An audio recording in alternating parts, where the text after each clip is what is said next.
యేసు రక్తమే జయం పరిచర్య ప్రైజ్ ద లార్డ్ నవంబర్ 23వ తేదీ 2024 ఈ రోజు దేవుని వాక్యము.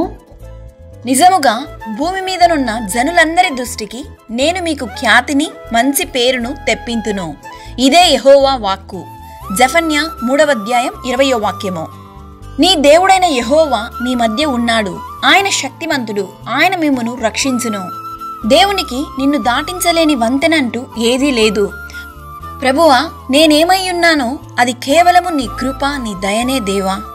ఈ దినమును చూడలేక ఎంతమంది మరణించి ఉన్నారు. మేము ఇంకనూ సజీవుల లెక్కల్లో ఉన్నాము. మా సరిహద్దులను విశాలపరిచి మీ ఆకాశపు వాకిళ్లు విప్పి మెండైన దీవెనలతో మమ్మల్ని దీవించి ఆశీర్వదించుము. నీవు ఆశీర్వదిస్తే అది ఎన్నటెన్నటికి ఆశీర్వాదమేమో. కొట్టివేయబడని నిత్యమైన పేరు వారికి పెట్టుచున్నాను అన్న వాక్యం ప్రకారం ప్రతి ఒక్కరిని మీరు ఆశీర్వదించండి. దేవుని యందు విశ్వాసముంచు ప్రతి దేవుని బిడ్డలకు సమాధానము, మంచి ఆరోగ్యము, దేవుని కనికరము, రక్షణ, కాపుదల సంపూర్ణముగా దయచేయునుగాక. ఆమెన్. God bless you.